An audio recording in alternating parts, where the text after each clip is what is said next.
진리야. 그 다음에 문제 4번 할 건데요. 같이 할 거예요. 문제 4번은 수정 문제입니다. 수정. 수정. 네. 수정이 뭐 하는 거예요? 문장. 고치는 거예요. 네. 그래서 문제 4번은 무조건 고치는 문제예요. 그래서 1번 보시면 저기에다가 밑줄 치세요. 매출거래처. 그 다음에 두 번째 줄에 공장생산부 직원에다 밑줄 치세요. 그래서 거기 보시면 매출거래처 직원에 대한 조의금을 낸 걸로 처리를 했는데 직원 거래요. 그럼 우리 직원을 위해서 썼으면 뭐죠? 네, 복리 후생비인데 공장이니까 500번대. 그 다음에 얼마 드렸대요? 거기 써 있잖아요. 30만 원. 그 다음에 대변에 뭘로 드렸대요? 현금 드렸대요. 일단 분계 적으세요. 그러니까 이 문제 뭐냐면 분계 문제예요. 그래서 분계해서 만든 거 뭐 하는 거예요? 고치는 거예요. 왜냐면 우리가 분계를 틀렸을 수도 있잖아요. 일단 정리하시고 그 다음에 일반 전표 가세요. 1분 드릴 테니까 요거 적으시고 다 적으신 분들은 일반 전표 몇 월 며칠로 가세요? 7월 25일 가서 고치세요. 그게 시험 문제입니다.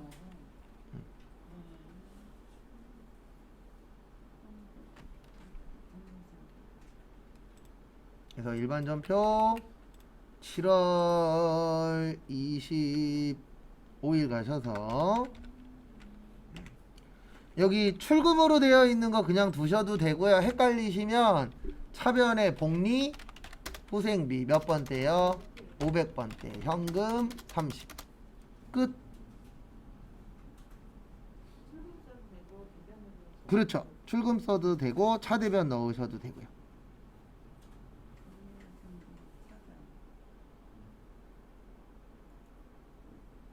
접대비는 아예 지우는 거군요. 그렇죠. 접대비는 아니니까요.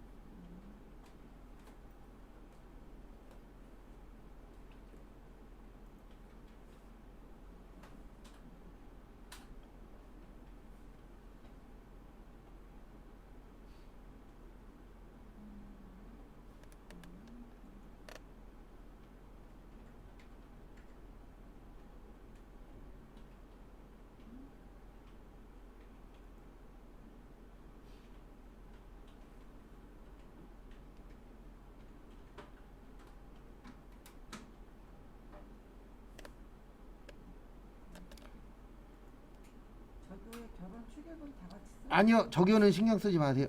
네, 적요는 채점 대상 하나밖에 없어요. 그 다음에 이제 다음 걸로 넘어갑니다. 11월 2일. 11월 2일 보시면 저기에다 밑줄 치세요. 현금 영수증. 그래서 원재료 산 거예요. 그래서 매입의 현과. 그 다음에 거래처는 중앙전자. 차변에 원재료 12만원. 그 다음에 세금 12,000원. 그 다음에 뭘로 줬다고요? 두 번째 줄에 현금 줬대요. 뭘로 줬대요? 현금. 일단 적으세요. 설명 드릴 거예요.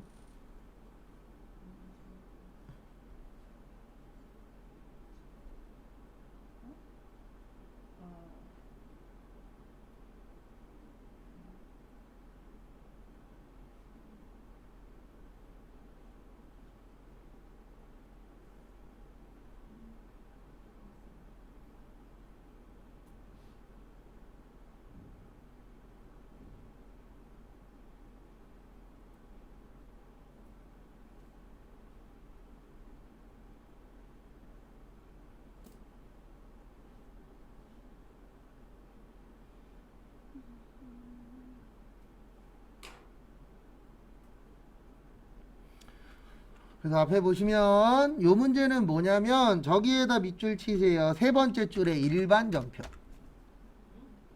거기 지문에 보시면 세 번째 줄에 일반 전표라고 있어요.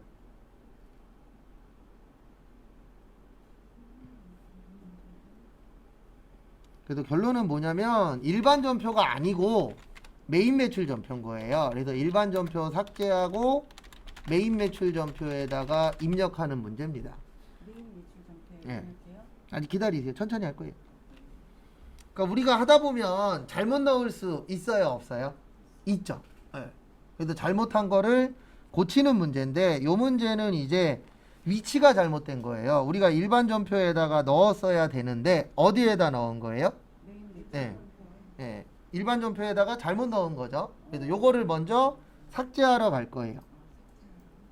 그래서 여기 보세요. 일반 전표 몇 월 며칠로 오세요? 11월 네, 11월 2일로 오세요. 일단은. 그래서 여기 있습니다. 여기 일반 전표 몇 월 며칠이요? 11월 2일. 왔더니 붕괴되어 있죠? 근데 이거 잘했다, 잘못했다? 잘못했다. 그래서 여기 위에 보시면 삭제라고 있어요. 뭐라고 있어요? 삭제. 그래서 삭제하세요.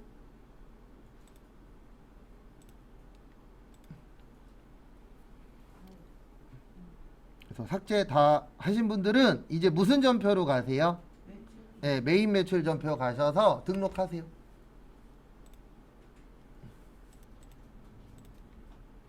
그래서 11월 2일 가셔서 매입의 현과 원재료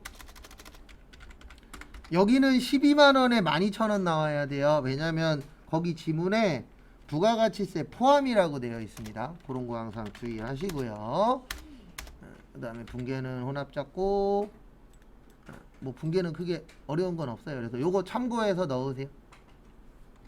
대변에 현금. 그 다음에 문제 5번은 결산입니다. 뭐라고요? 결산. 일단 앞에 잠깐 보세요. 결산할 때 기억하셔야 되는 게 대표적으로 두 가지 있어요. 그리고 나머지는 세부적으로 기억을 하셔야 되는데 대표적으로 기억하셔야 될 게 자동 결산 5가지. 그래서 기말, 재고자산, 퇴직급여, 충당부채, 감가상각, 대손충당금, 그 다음 무슨 세요? 법인세. 그래서 시간 1분 드릴 테니까 자동 결산 적으시고 결산은 총 3문제 나옵니다. 이것도 거의 고정이에요. 그래서 거기 1, 2, 3번 앞에다가 자동인 것 같으면 자, 수동일 것 같으면 수 한번 적어 보세요.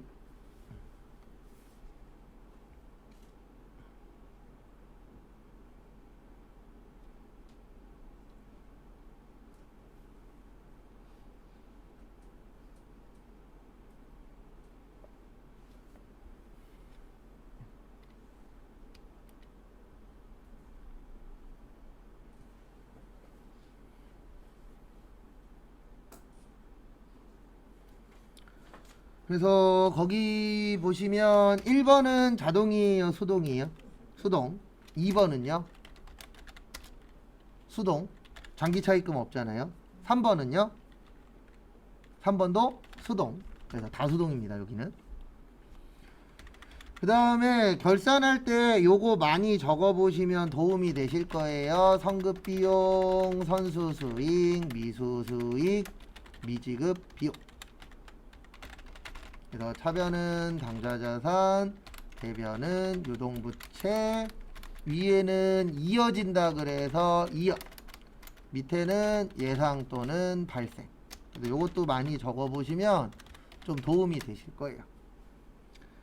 그래서 당연히 헷갈릴 겁니다. 네, 오늘부터 이제 다시 시작한다라고 생각하시고 하나하나씩 정리하시면 되세요. 3번 드릴 테니까 3개 한번 분개해보세요. 1번 저기에다 밑줄 치세요. 미지급. 무슨 지급이요? 미지급. 여기 보세요. 여기 뭐라고 돼 있죠? 미지급이요. 네. 그래서 대변에 뭐요? 미지급 비용. 얼마예요? 15만원. 이거 이자 관련된 거죠? 네. 우리 이자 주는 거 무슨 이자요? 아, 뭐였죠? 이자 주는 거? 주는 이자. 이자 뭐요? 비용. 받는 이자는요? 이자 수익. 이자 수익. 네, 그래서 요거는 이자 비용입니다.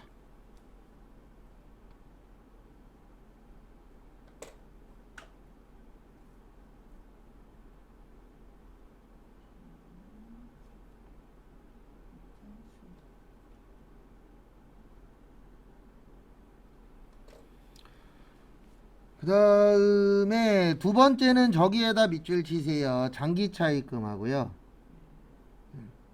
그다음에 2월 16일.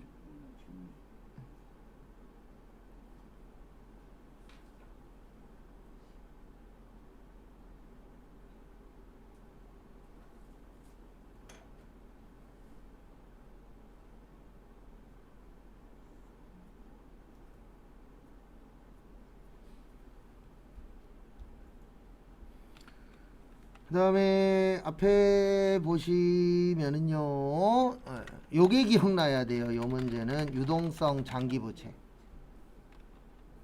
그래서 유동성 장기부채는 언제 기억나셔야 되냐면은요, 1년 넘던 게 몇 년 이내가 될 때요? 1년 이내가 될 때. 그래서 지금 2월 16일이라 그랬잖아요. 그럼 몇 달 남았어요? 네, 2달 남았죠. 그러면 1년보다 짧죠.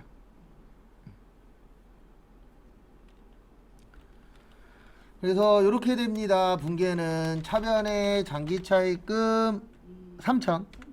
네, 왜냐면 3천만 원만 내년 2월 16일이래요. 맞죠? 거기 보시면 3천만 원은 언제 거요? 내년 거. 네, 그래서 3천만 원은 거예요. 왜냐면 유동성 장기 부채는 몇 년 이내 되는 것만 하는 거라고요. 1년 이내. 그래서 3천만 원이 1년 이내가 됐잖아요. 적으시고.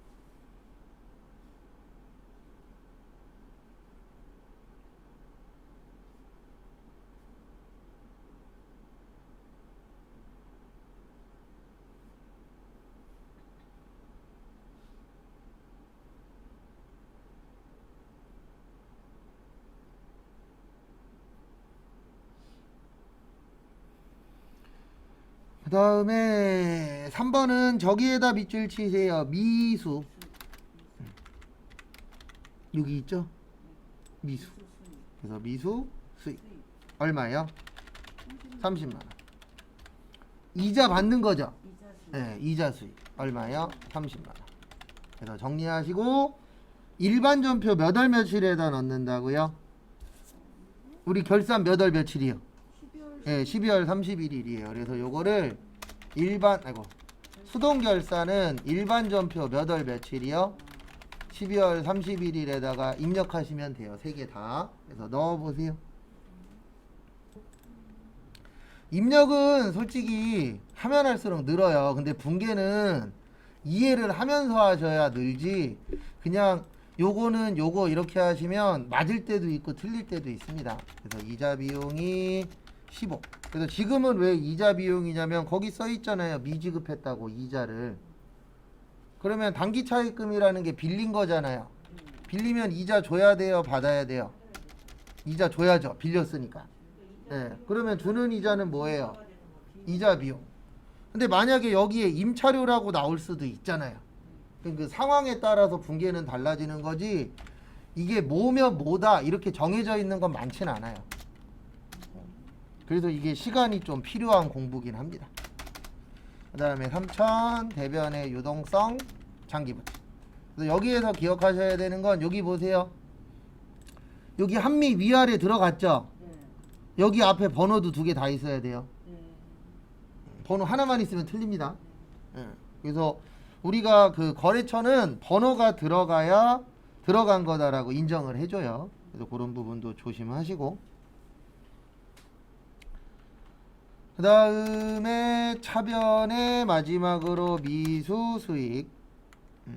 그래서 미수 수익 얼마였어요? 30. 그 다음에 대변의 이자 수익. 여기는 왜 이자 수익이냐면 거기 보시면 단기 대여금이라고 써 있어요.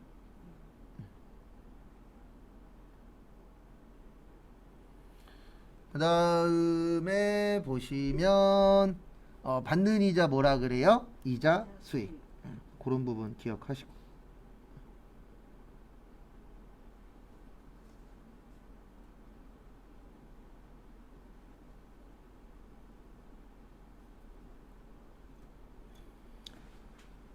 그 다음에 문제 6번은 무조건 조회예요. 이건 정해져 있습니다. 그래서 문제 6번은 무조건 조회예요. 일단 3분 드릴 테니까 어디 들어가야 되는지 적어 보세요. 찾는 시간 또 드릴게요.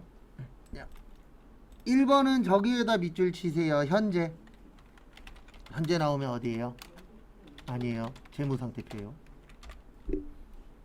근데 딴 데서도 있긴 있습니다. 근데 현재 나오면 재무상태표가 찾기 제일 편해요.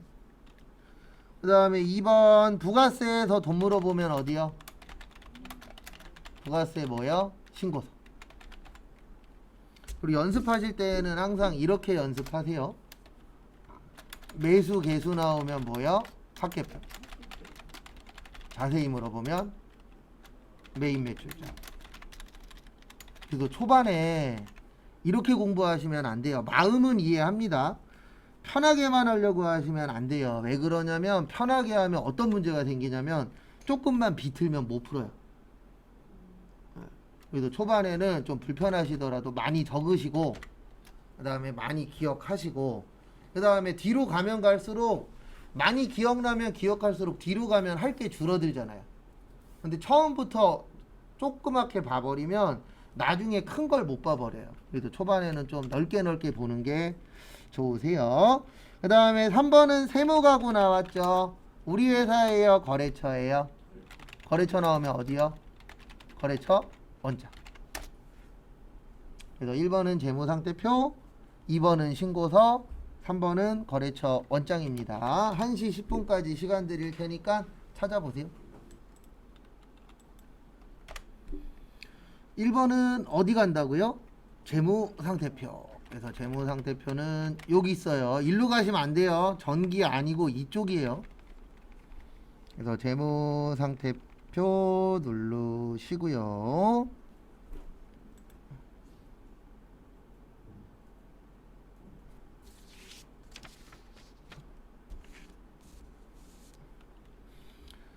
그 다음에 날짜 몇 월이에요?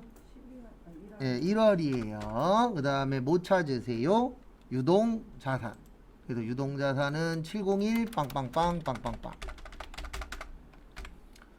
그 다음에 두 번째 찾아야 되는 건 유동부채입니다. 그래서 유동부채는 217 642 빵빵빵. 요 두 가지를 더해야 되나요? 빼야 되나요? 빼야 되죠.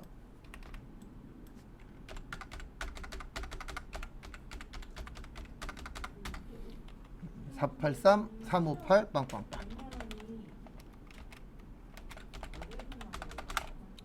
어디요? 여기 있잖아요. 유동자산. 여기.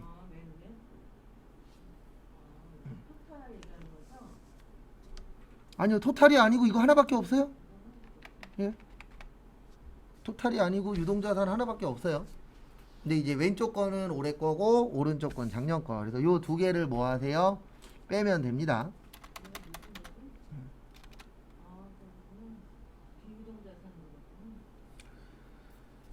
그 다음에 2번은 여기에요. 부가가치세 신고서.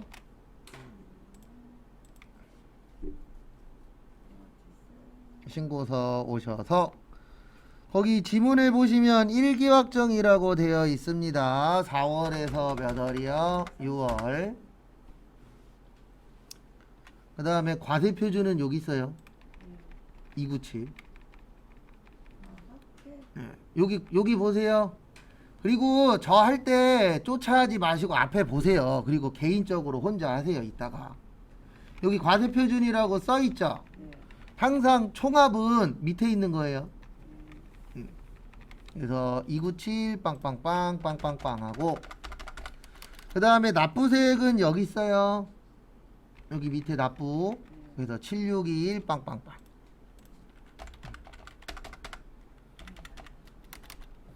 그 다음에 3번은 거래처 원장은 여기 있습니다. 여기 위쪽에. 그래서 거래처 원장 가셔서 몇 월 말이래요? 네, 5월 말이래요. 몇 월 말이요? 5월 말. 그러면 5월 말이면 5월 31일. 그 다음에 계정 과목은 외상, 매입금, 그 다음에 세무가구. 아이고, 잘못했다.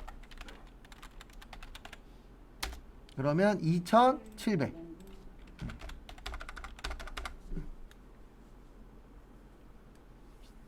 못 찾으신 분들은 한번 찾아보세요. 그 다음에 2분 후에 마무리할 겁니다. 지금까지 한 거를 1시간 안에 해야 됩니다. 근데 1시간 안에 연습하면 다 할 수 있어요. 참고로 평균적으로 55분이 제일 오래 걸려요. 시간이 거의 1시간인데 당연히 오바되시는 분도 있습니다. 오바되시는 분은 둘 중에 하나예요. 연습 부족 아니면 진짜 타자가 느리신 분. 그런 분들 빼놓고 오바되지는 않는 편이에요. 대부분 보면. 그리고 아직 한 달이 있으니까 한 달이면은요 하루에 하나씩만 알아도 30개예요. 맞아요. 맞잖아요. 공부는 그렇게 하셔야지. 어떤 분들 보면 스트레스 만땅 받아요. 왜 스트레스 많이 받냐면 오늘 50개 배웠어. 50개 다 기억나요? 근데 50개를 다 기억하고 싶으니까 스트레스를 받는 거예요. 하루에 저희가 4시간 하잖아요. 그러면 1시간에 하나씩만 알아도 4개예요. 그러면 30일이면 120개예요. 네, 그렇게 계산하시는 게 스트레스 덜 받아요. 그래서 1시간에 하나만 알아도 많이 아는 겁니다. 그래서 저희가 일단 전산에게 1급은 구조가 이렇게 되어 있다 그랬어요. 오늘 풀어봤는데 이론 몇 개요? 15개. 그 다음에 실기학과 문제 1번이 3개, 문제 2번이 6개, 문제 3번도 6개, 문제 4번이 2개, 그 다음에 문제 5번이 3개, 문제 6번이 3개. 그래서 저희 목표는 여기 문제 6번까지 있잖아요. 그래서 실기는 6개 틀리는 게 목표예요. 문제 하나당 하나씩. 그 다음에 이론은 5개 틀리는 게 목표예요. 그러면 딱 애누리 없이 71점 나와요. 근데 쉽진 않습니다. 합격률 40%가 높은 건 아니에요. 솔직히 말씀드려서. 왜냐면 ITQ 같은 경우에 한 8, 90% 나오거든요. 왜냐면 A도 있고 B도 있고 C도 있잖아요. 그래서 합격률이 높아요. 근데 여기는 무조건 70점이기 때문에 대부분 시험이 60점이잖아요. 제가 장담하는데 60점이면은요 저희 합격률이 한 60, 70%까지는 올라갈 수 있어요. 근데 이게 60이냐 70이냐 차이가 10점인데 자격증 시험으로는 되게 큰 점수예요. 10점이면. 거기에다 뭐 배점이 아주 높은 것도 아니고 한 문제다. 그래서 일단 저희가 기출문제는 다음 주 화요일까지 풀 예정이에요. 그래서 풀고 그 다음부터는 이제 또 세무 나가야 되니까. 근데 세무 나가는데 세무 배워보시고 일단 다음 주에 문제가 하나 있어요. 그러고 보니까 다음 주에 원서 접수해야 됩니다. 그래서 다음 주에 설명을 한두 번 정도 더 드릴 건데 미리 간단하게 설명을 좀 드리면 난 2개는 힘들 것 같아. 그러면 전산에게 몇 급만 접수하세요? 1급만. 네, 하나만. 그래서 하나만 접수하시고 나는 그래도 배웠으니까 둘 다 해볼래. 그러면 둘 다 접수해놓고 그 다음에 시험 날짜에 맞춰서 선택을 해야 돼요. 둘 다 할 거냐, 하나는 포기하고 하나만 할 거냐. 근데 문제가 이제 원서 접수비가 들어가니까 돈이 들어가니까 그거를 어쨌든 요번 주에 좀 고민을 해보셔야 됩니다. 그래서 나는 만약에 전산에게 1급만 할 거야. 그러면 전산세무 2급 수업할 때 전산에게 1급 기출문제 혼자 푸셔도 돼요. 그리고 안 되는 거 물어보시면 제가 사이사이에 쉬는 시간에 그런 건 다 알려드리긴 할 겁니다. 그래서 상황에 맞춰서 하는 수밖에 없어요. 왜냐면 저희가 시험이 하나면 그러니까 옛날에는 하나만 했었거든요. 그러니까 되든 안 되든 그것만 하면 되는데 지금은 회계 1급도 하고 세무 몇 급도 해요? 2급도 해요. 그래서 1월달 내내 요거를 연습할 예정이긴 한데 나는 만약에 하나만 볼 거야. 그러면 일단 한쪽 위주로 연습하는 게 편하긴 하시잖아요. 그래서 그거는 그때 상황 맞춰서 하시면 될 것 같습니다. 그래서 내일 오실 때에도 교재 가지고 오세요. 네, 그래서 교재에 있는 것도 기출문제 풀어볼 겁니다. 고생하셨습니다. 세무도